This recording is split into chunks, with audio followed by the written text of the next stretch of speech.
Alors, moi je suis venue vous parler du Low Tech Lab. Je pense qu'on trouve plutôt bien notre place ici aujourd'hui. Le Tech Lab, c'est un projet associatif qui est né de l'association Gold of Bengal. C'est une association qui date de 2013, mais ce projet-là en particulier date de 2015. Il est né non pas d'une crainte, mais plutôt d'un constat. En fait, l'association Gold of Bengal organise régulièrement des expéditions, et tout au long de ces expéditions, à chaque fois, il y a des constats qui sont faits que partout dans le monde, il y a des gens qui développent des systèmes pour répondre à leurs problématiques, notamment les besoins de base, que ce soit pour des raisons vitales, environnementales, économiques. Et que ces systèmes-là, souvent, ils restent à échelle très confidentielle, ils sont très peu valorisés, puisque ça va être du DIY, ça va être des systèmes de bricoles donc voilà, on n'a pas l'habitude de valoriser. Et on s'est dit, il y a peut-être un truc à faire autour de ça, déjà pour partager ces solutions-là, pour essayer de les implémenter dans d'autres environnements dans lesquels ils pourraient être utiles, aussi bien pour répondre à des problématiques vitales d'accès aux besoins de base, ou dans des process d'innovation, dans le développement de produits ou ce type de choses-là.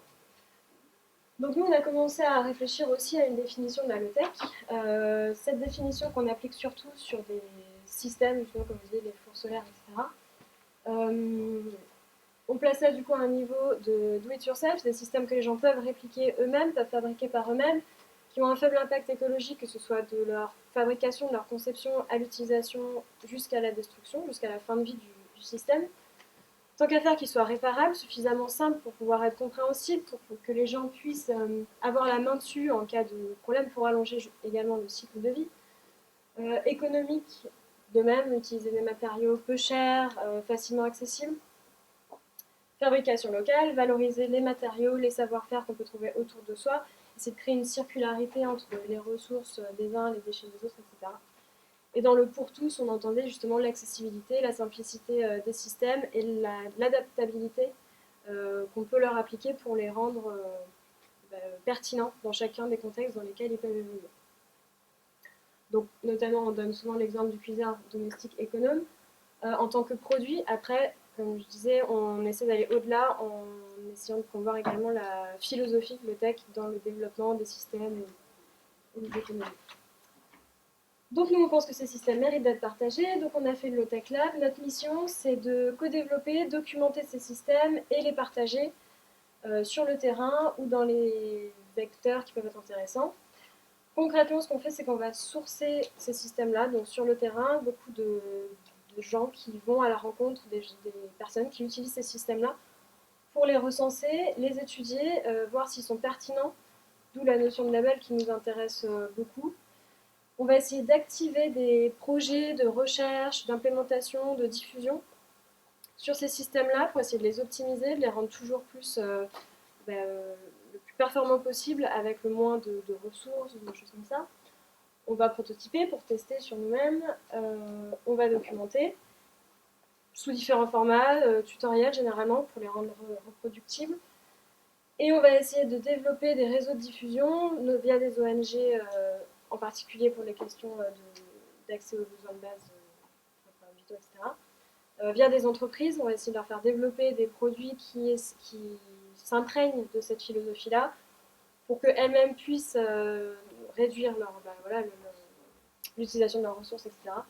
Et on va sensibiliser pour, comme je disais justement tout à l'heure, c'est important d'essayer de faire connaître ça à la population, etc., sans qu'il y ait le message alarmiste, entre guillemets, pour pas qu'il y ait le rejet, etc. C'est intéressant. Donc notamment au travers des expéditions, en racontant autour de l'histoire, l'aventure, etc., on insuffle ces technologies-là, cette philosophie-là, et généralement ça passe plutôt bien. Ce qu'on essaie de créer, c'est un écosystème, on essaie de travailler de manière collaborative, c'est-à-dire d'impliquer un maximum d'acteurs qui peuvent à terme s'approprier cette philosophie-là. Euh, on va essayer de trouver des problématiques sur le terrain. Alors, le plus simple, effectivement, c'est toutes les problématiques d'accès aux besoins de base, c'est de trouver une communauté locale à échelle restreinte qui a un problème d'accès à l'eau, à l'alimentation, etc.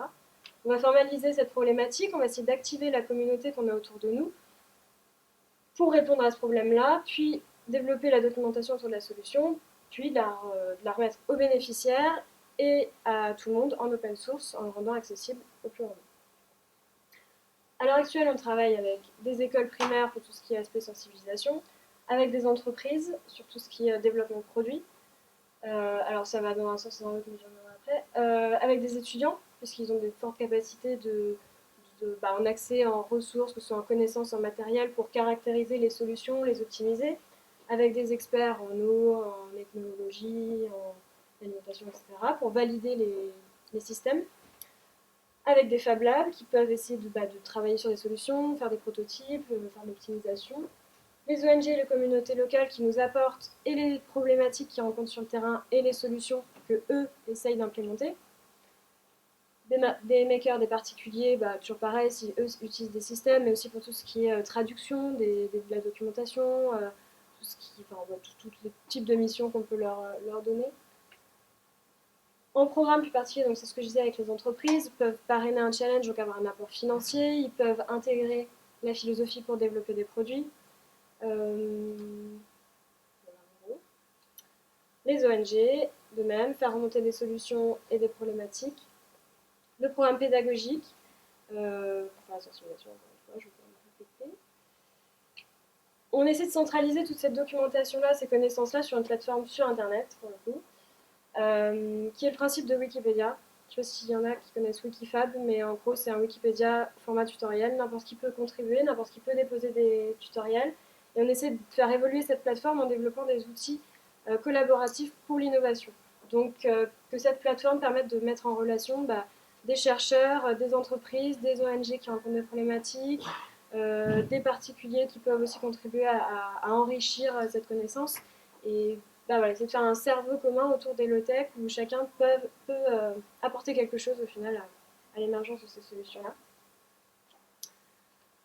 Alors, quelques exemples de ce qu'on a fait. Par exemple, au Sénégal, il y a une association qui s'appelle Nebeday qui travaille sur le charbon vert, qui utilise une presse pour le charbon, donc c'est des déchets organiques qui sont carbonisés, etc., pour faire derrière des briquettes de charbon. Il y a un système de presse, ça utilise de l'électricité, c'est utilisé par des femmes, c'est très lourd et c'est pas spécialement réparable. Donc on a mis cette association en contact avec l'ICAM, qui est une école d'ingénieurs, pour qu'ils essaient de changer la machine qui permet de faire le charbon et essayer de développer du coup l'activité économique qu'il y a autour de ça au Sénégal. On a organisé un hackathon sur des questions universelles qui étaient la production d'eau à partir, douce à partir d'eau de mer, sur la production d'énergie, pour essayer de faire réfléchir des particuliers, des designers, etc. sur ces problématiques-là. Et le Tech Days, c'était un programme pédagogique sur lequel 150 élèves de collège ont travaillé, ont pris une problématique actuelle, des enjeux actuels, ont essayé de trouver une solution technique et ont travaillé avec leurs différents professeurs sur le sujet. En parallèle de ça, on a l'expédition Nomade des mers qui fait le tour du monde, qui permet de raconter l'histoire, justement, d'essayer de créer de l'intérêt pour ce sujet-là.